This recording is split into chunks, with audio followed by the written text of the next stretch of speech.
I'm Jordan Weinstein. I sit on the leadership team for Pursuit. I've been with Pursuit about a little bit over 4 years, similar to Molly. Molly and I started like a month apart. Molly has a little lead on me in terms of longevity. Um, and my role at Pursuit is kind of twofold. I head up a firms focused team, which is Molly and a colleague, and we are growing, by the way, so we are hiring. If you're interested, reach out. Um, and so we speak with firms, we hear your feedback, we pass that feedback back to the product to help improve your overall experience.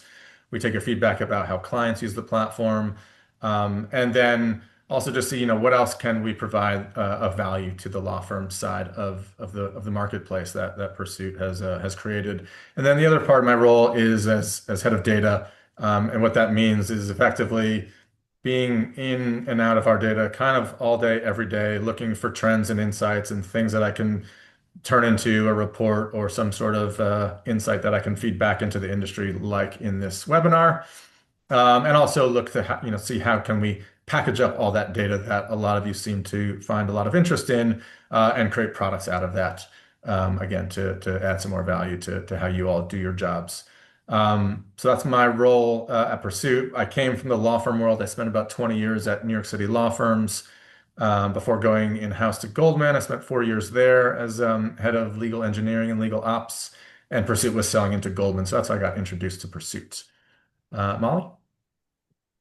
Thanks, Jordan. As Jordan mentioned, I'm on his firms and growth team. So yeah, our focus is you all. We're really excited to be a growing pursuit team here and providing some attention on the law firm side. So anything you all need, you can always reach out to us. Um, Prior to Pursuit, I was actually on the law firm side of things. I worked at Proskauer in client operations as well as business development. So it really worked out that I kind of came full circle at Pursuit, and I'm now supporting the firms just because of that background. But yeah, we're really excited to chat with you all today. Got lots of data and then some more general firm updates we're going to cover.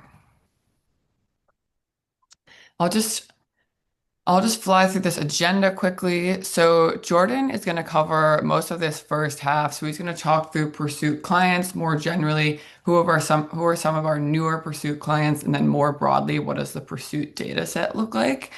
Then he's going to dive into some more year-over-year specifics. You guys were promised a comparison of 2025 versus prior years. So you're going to see that by client sectors, by matter types, so where the growth has been, and as well as invites by cohort. So when I say cohort, I mean we global rank your firms in their cohorts and take a closer look at where the invites are coming to. And then lastly, I'll cover what's new for firms 2025 edition. So anything you may have missed that we released last year. Awesome. So let's dive in. Before we get to the data, kind of who is newest on Pursuit? When we meet with firms, this is always a key point of interest. I know it's sometimes hard to know kind of or get surprised when you get that first RFP from a client you've already been working with for 30 years maybe, and then all of a sudden you're getting an RFP through Pursuit. So just to know who joined, I think this is in Q4 2025. Most or all these are pretty recognizable names. As you may know, since inception, Pursuit has been focused on the Fortune 500. So there's no real change in that. You will start to see some slightly smaller companies start to come on board, but we are still very much focused on signing those our mutual largest clients in the world. Um, Now we will start to get into some data. So I'm going to try to talk through this slowly. Some of these can get maybe a bit cross-eyed, but we'll start to dip our toe in here. Just to give you a sense of all the clients on the platform and how they use it, and all the firms as well. We have 100% of the global 200 law firms on the platform, but there's a long tail of firms who have been active on the platform over the last couple of years, over 4,000. As you can see, these clients have put through over 13,000 matters. You can see how quickly it is growing. Last year, almost 4,000 of that was just last year alone. And there's around 3 to 4 participating firms in each of those RFPs or those matters. So there are over 46,000 firm proposals, and that adds up to about $20 billion in total value. And all this is the data that feeds into some of the products I mentioned that we've created using our data. A lot of folks have a misperception that Pursuit is synonymous with reverse auctions. Obviously, those can have a lot of feelings associated to them. We are well aware of it. We've had many discussions about it. Um, but just to be aware, they actually only happen, less than half the time. 43% of the time does a request coming through Pursuit include an auction. And last but not least, Pursuit's always been about AFAs, fixed fees, and others, and we help facilitate our clients in creating programs like that. So 87% of the phases that you see come through a Pursuit request are using something other than an hourly rate, fixed collars, success fees, and so on. Switching gears a bit here, we're going to do things a little bit differently. So not quite a slideshow, but more like a scrolling animated thing here. The largest client sectors on Pursuit. By far, if you're not aware, FinServ is the biggest one, and pharmaceuticals a distant second, but also well above everyone else. So from the beginning, like I said, we have, I think we have 6 or 7 of the largest U.S. banks. We have many of the largest pharmaceutical clients. There's healthcare, there's life sciences in this sector as well. Oil and gas, energy, another big one. Our first client was Walmart back in I think 2017 or so, and you can see how things change from there. So just to give you a sense of the lay of the land here, this is the total amount of value just looking at 2024 and 2025. Most of the rest of this will be focused on comparing 2025 versus 2024. So just so you're sort of level setting there. Next one looks at the difference. So like I mentioned, comparing 2025 versus 2024, again, by sector, where are more requests coming in? So you can see accommodation and food services having a massive year last year compared to 2024. The total number of RFPs is only 261, compared to, FinServ, right? I think it's like 1,400 or something, right? Way less. So it's a big percentage change off of a much smaller number. So just to be aware of that.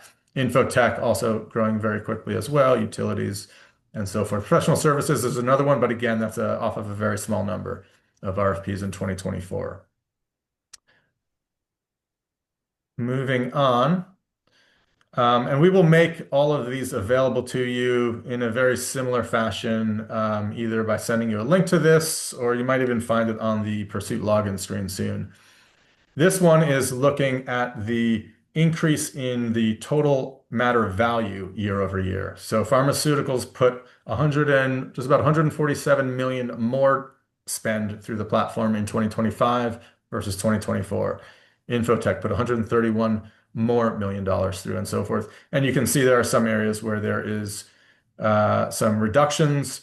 Some of that is interesting, right? If you think about consumer goods, right? If I go back to the previous screen, consumer goods is up here, more matters coming through.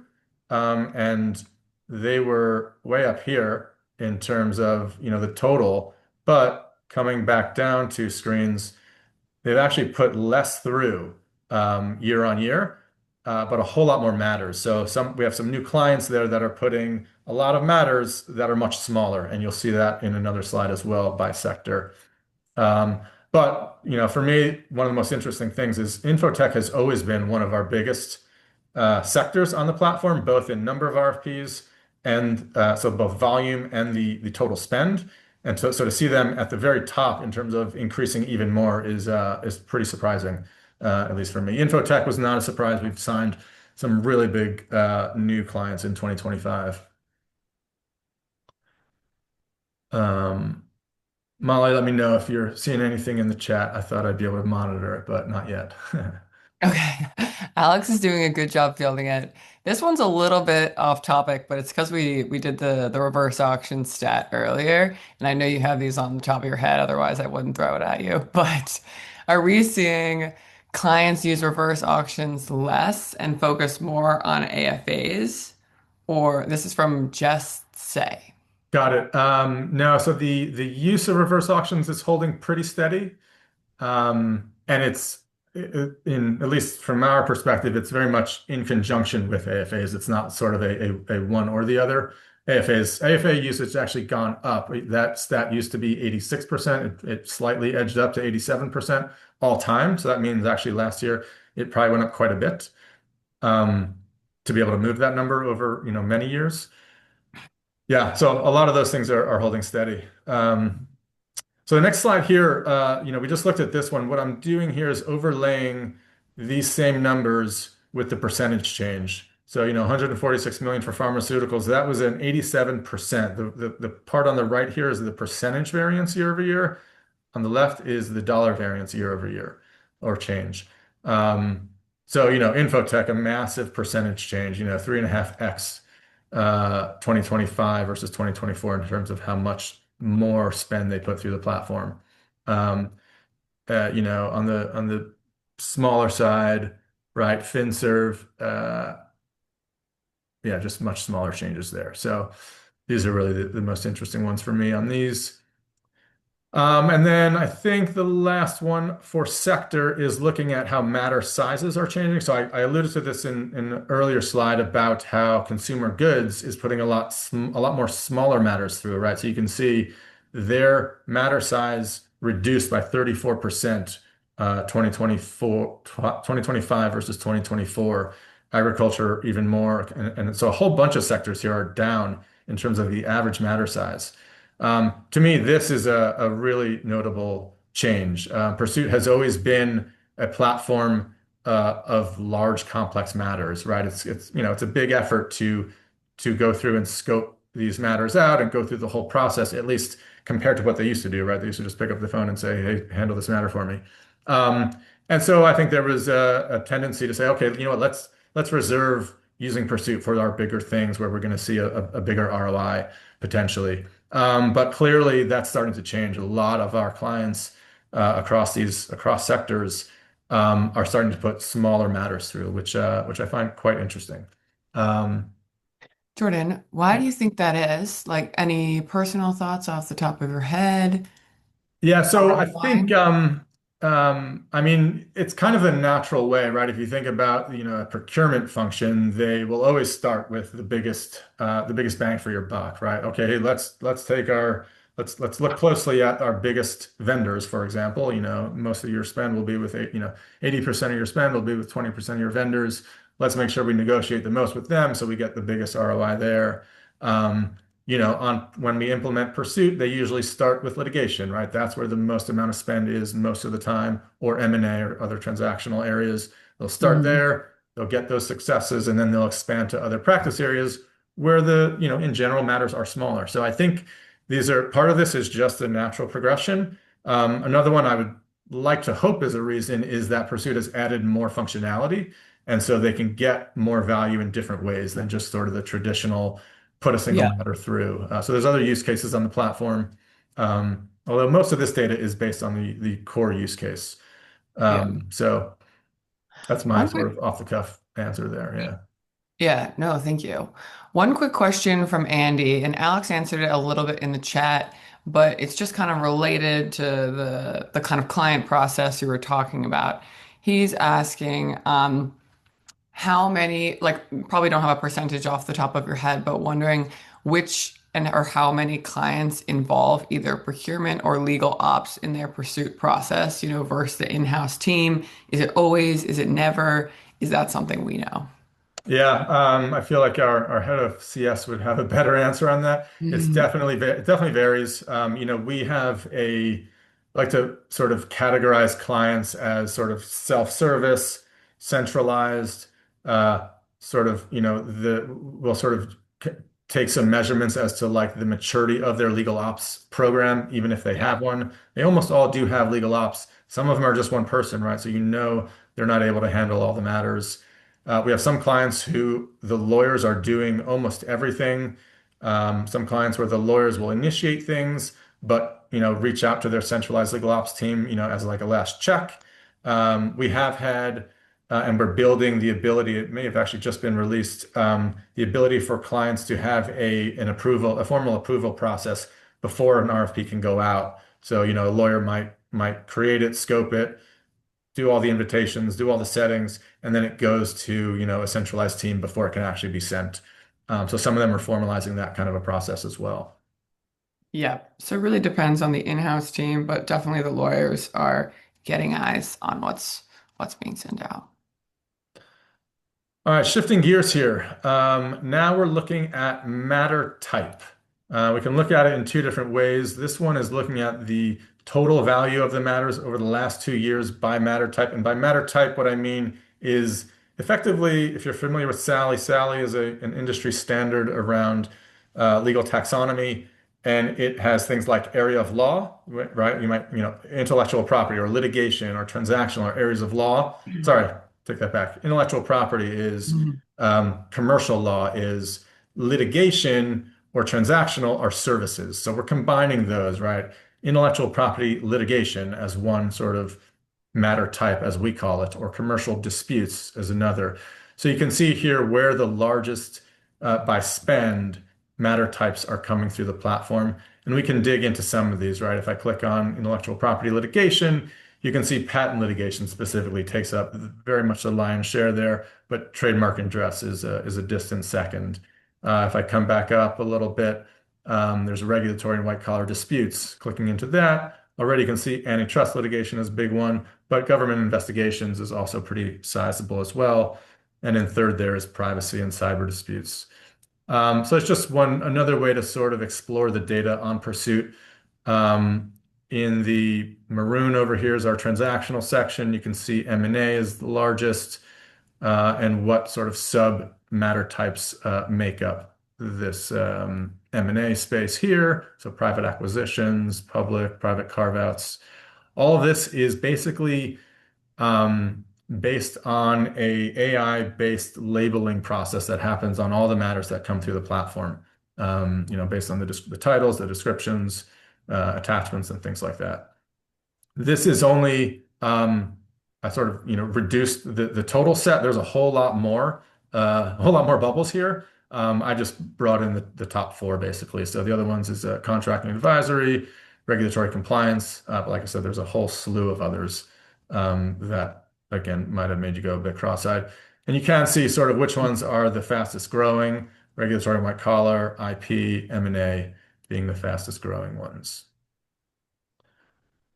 Now switching gears to the last sort of section of this is the firm cohort kind of analysis.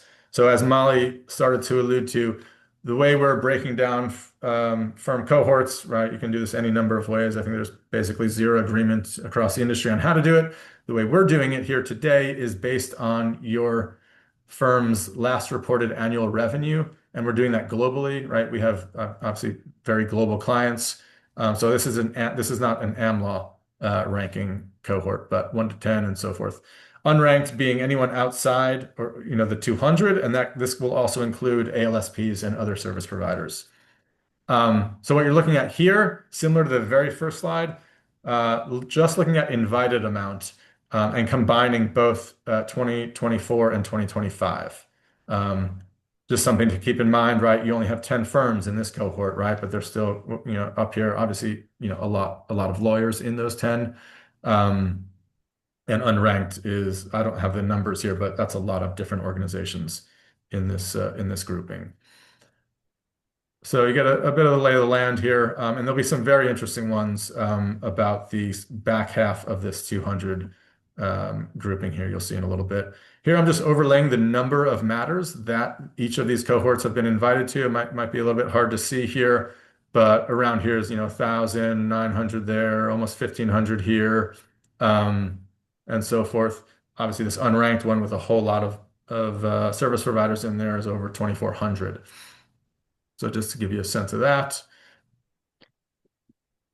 And then how are those average matter sizes, which we talked about before, how's that changing year on year by firm cohort? This to me is one of the most interesting bits. So, sort of all of these pretty sort of, negligible changes, I'll call it, between, plus or minus 6%, except for this back half here, up almost 60%. To me, that's like that's eye-shattering. And quite interesting. Obviously, as we are signing, different clients coming on board, they might be using a different grouping of law firms, but also clearly, existing clients on the platform, either putting different types of matters through, and inviting the back half of the Global 200 into larger matters, which I think is quite interesting.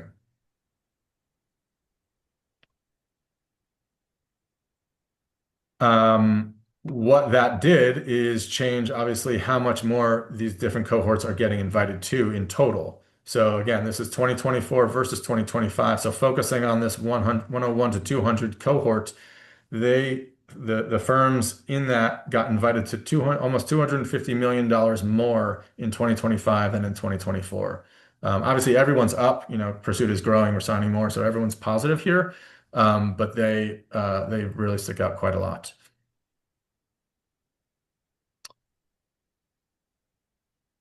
And also just combining both the percentage change, just to give you a sense of what that looks like.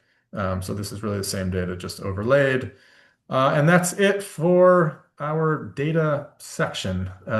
Hopefully that wasn't too fast. Let me pause again. Any other questions on the chat to get to? The chat, everyone did a good job of answering Alex's question of what we should focus on for 2026, which has been great. Anyone have any data specific questions? Feel free to toss those in now before we switch gears. Is there a criteria glossary on the firm's cohort size for revenues? That is a good question, Brian. Jordan? I'm not sure I understand that. I think he just means like, is it written down or explained anywhere, like how the cohorts are bucketed? No, but to maybe just say it in a different way, we are taking the last reported revenue, annual revenue for every firm, right? From what is it, the NLJ 500 or something like that. I forget what it's coming from. Um, Mhm.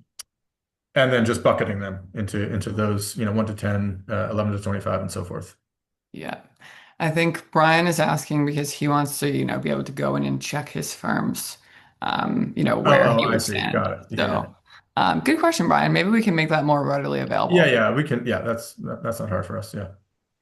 And then from Stephanie, what are the overall trend insights and conclusions to be drawn from this data? That's a Yeah. mouthful. So, a lot of this was put, I mean, I think it's a good question. I would love, the sort of audience's answer to that. A lot of this I put together basically just because when I, Molly, and Alex meet with law firms, these were the answers to questions about our data that I get a lot. So these are just questions that I've heard from you all, or maybe others that aren't on this webinar.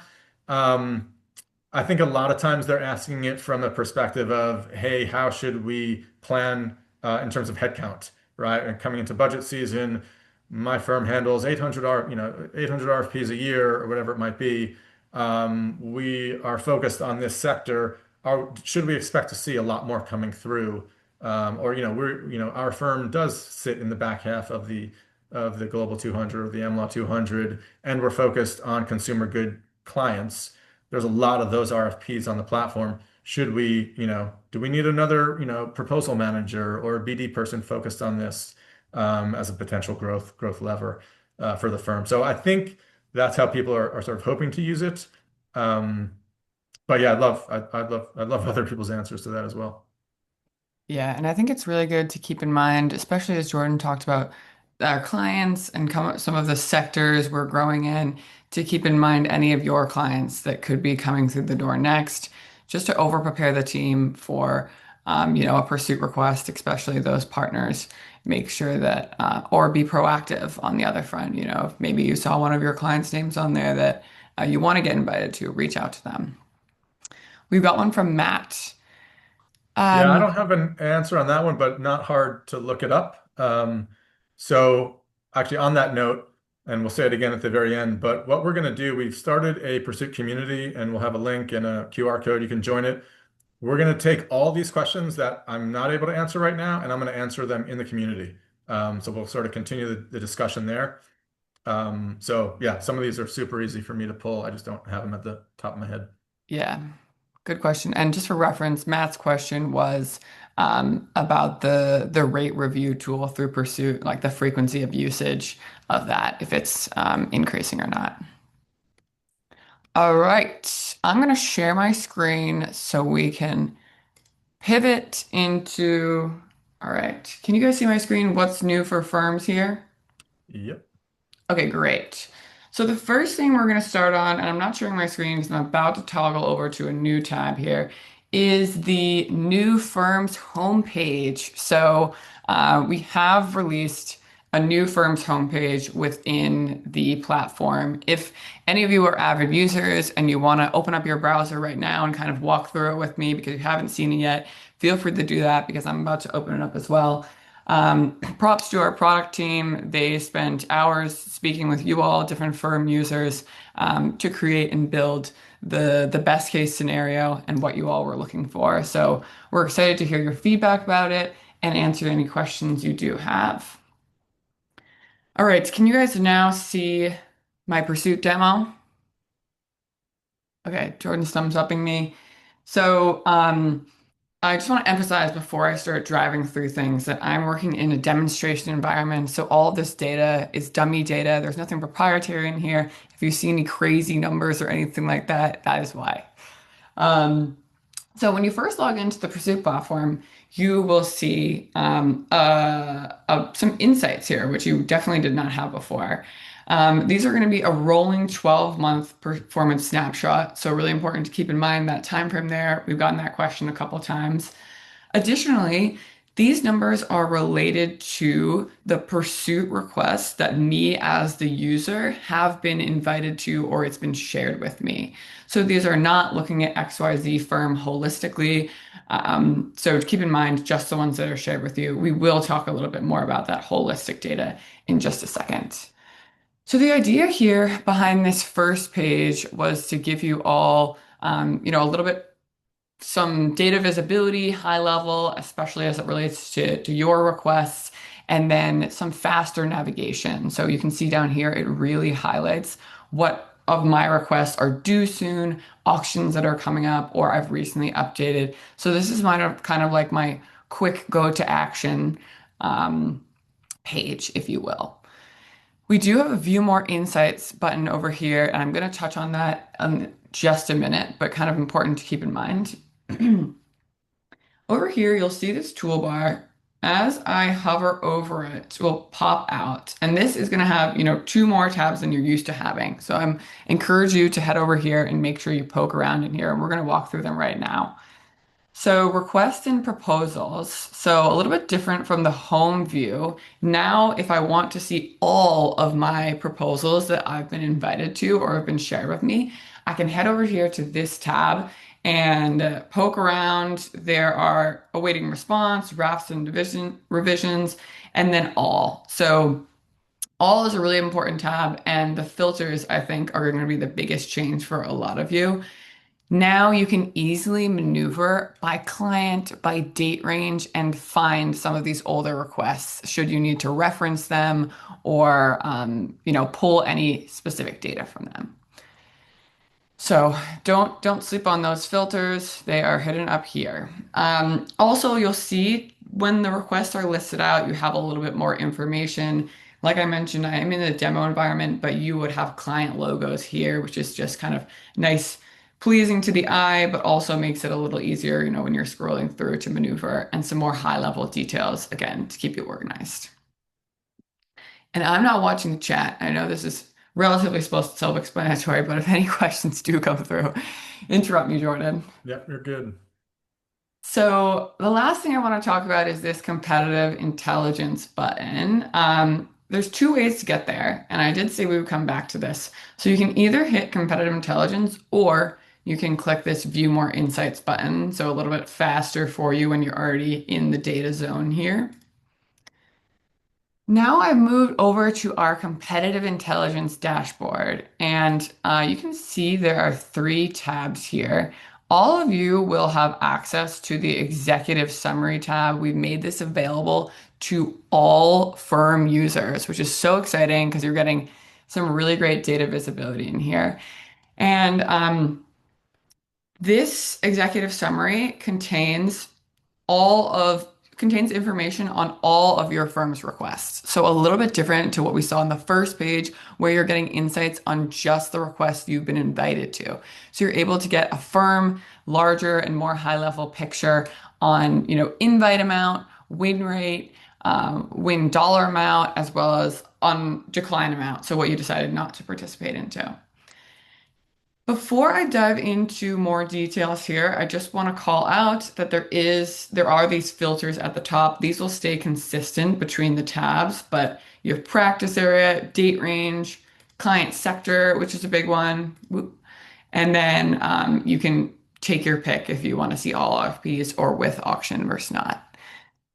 So the idea behind the executive summary page is really to put the firm's data back into their own hands. And, we've created some different data points and charts and insights as a starting point here. So you can see some of the summary information, a nice visual here, what you've been invited to versus participated and won.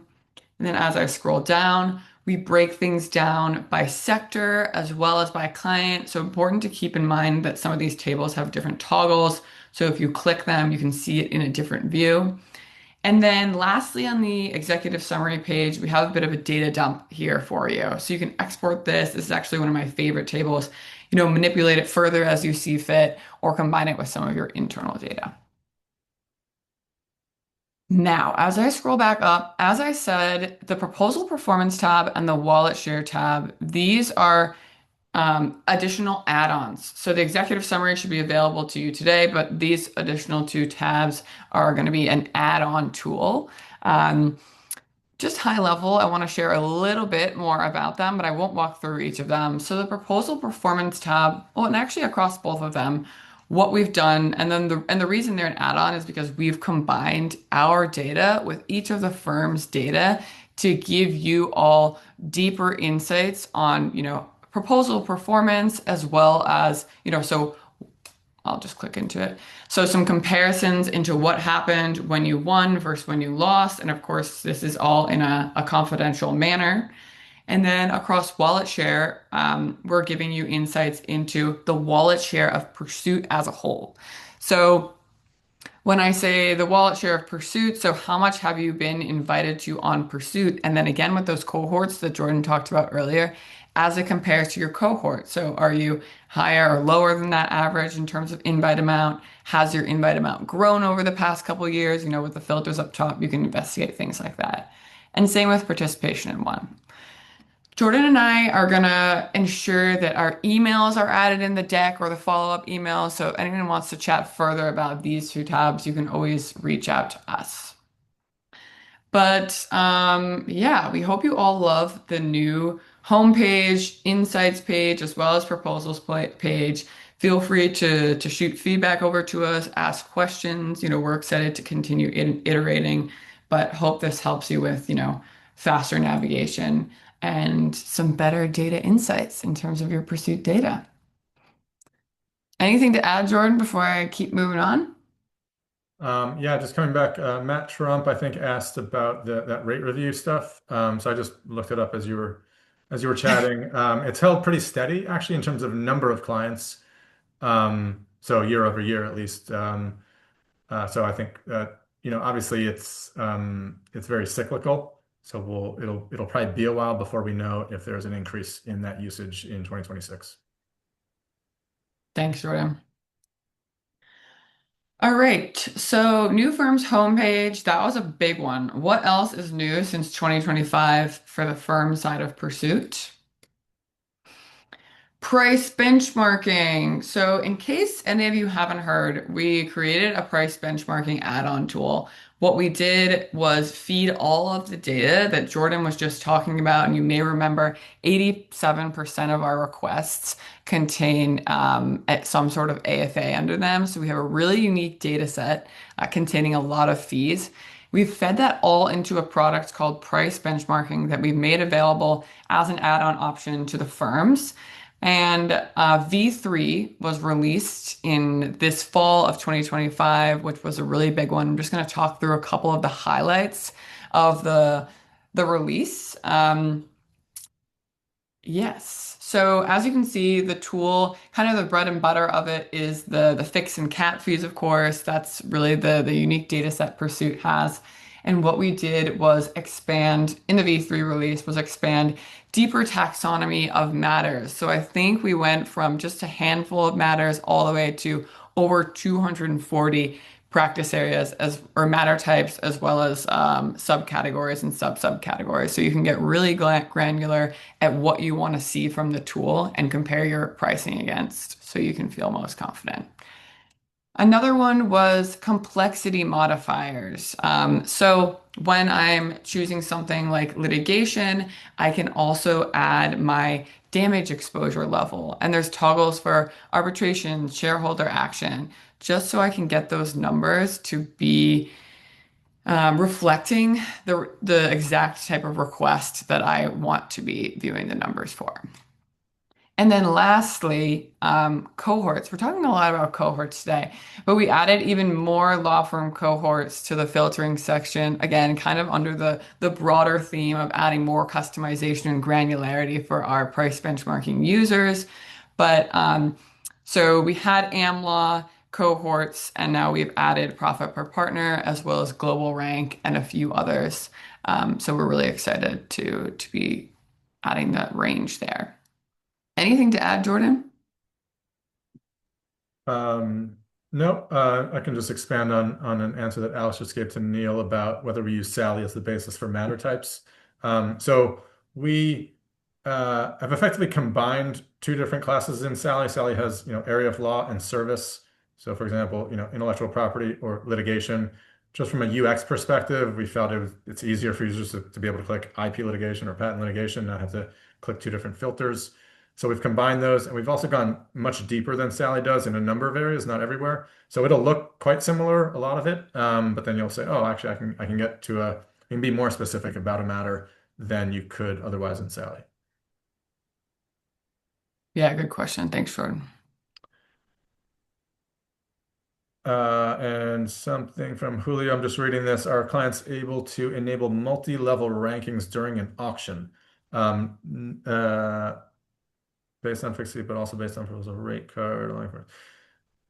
So um, I think generally the answer is no. What clients can do is specify a comparison value. So even though they might ask for a total price and they might ask for 10 different phases to be priced, they can specify and say only these three phases are going to be included as part of the comparison. Um, and then in their view, when they're looking at an auction or looking at the results of it, they can change the view to say, show me just one phase or just show me the rate card and the comparison across those. So they have those capabilities. Great. Thank you. All right. Moving on from price benchmarking here. One more release from 2025 that some of you may have heard about or seen, firm published templates. So I'll back up a little bit. When the clients log into Pursuit and they have decided they need support on a various request, they'll head into a template library, and that's where they'll start from scoping to send out phase. So they'll come in here, and this is kind of a picture of the template library. Over here to the left, you'll see, so you see three tabs here. One of them we have blurred out, and this is the client's actual template library themselves. We have the Pursuit template library. We have some generic templates that live in here. And then we have the newly created firm published templates library. So of course, all of these have different filters. So again, if I'm the client, I'm coming here and I need support on an employment litigation matter, I'm going to go ahead and click category litigation. And so what the firm published template library is, gives the opportunities for firms to ultimately sponsor, co-create, and publish their own template that lives in the Pursuit library, where all of our clients, our mutual clients and beyond, head in every single day and start scoping these requests out. So the idea here being that you can showcase your expertise in a particular um, practice area or matter category, as well as billing type, and then have it listed in here for the clients to view and ultimately use and invite the firm. So the idea here being, of course, to get invited to and ultimately win more work. So this is now live, and we were really excited to turn that on in the second half of 2025. Anything to add, Jordan, or any questions before we move on? Not from me. All right. We're coming to a close here, and this is not new to 2025. It's been designated contacts have been around for a while, but I just wanted to call this out while I have the group. So for those of you who don't know, a designated contact is a key contact within your own firm that will automatically have access and receive notifications for any new pursuit requests coming through your door. And there's kind of two options there. You can have a designated contacts for all clients. So just like across the board at your firm, if any clients shoots over a notice, this person will receive notification. This will not impact the point of contact that the client puts forward. That person will still receive the request. But you always know that someone, this designated contact in this case, will be the person receiving the notification as well. So either they can jump in and start handling it themselves, connect with the partner who was on it, or invite other individuals who may need to be supporting on the request. There's also an option to assign designated contacts for specific clients only. So say you support a specific practice area and there's a handful of clients within that practice area that you know use Pursuit. I can set myself as the designated contact so I always receive those requests and can head straight to my partner as soon as they come through the door. So for those of you who have these set up, amazing. For those of you who don't, go get them set up. You can visit support@pursuit.com and you can email support@pursuit.com as well to make any changes to those. They'll get them done for you really fast. So All Molly, we right. got a couple of questions going backward to Okay. um, the firm templates. So to see an example of what that would look like. So this is what Molly is showing you here. This is what the client sees in the template library. When you click on it, Molly, I'm guessing you don't have a screenshot of that. But it will look identical to all their other templates. It's just what the law firm generated. And so it'll have things like, a boilerplate language around the matter description and the pricing structure, and all that can be changed and edited, but you'll give them a place to start. It'll have all the pricing items, the phases and the activities, and the default questions that you want included in that. Um, so we can maybe in our when we'll send an email after this, we can include a screenshot of that. So I think April was asking about that, and then Justin asked, "How do we access the firm templates?" So basically, you got to reach out to us, and we can give you a whole demo. Should talk to you about sort of all the data that you'll get as part of it. We can talk about highlight how many clients are viewing it, how many clients are previewing it, using it, and all that sort of sales funnel type of activity. Great.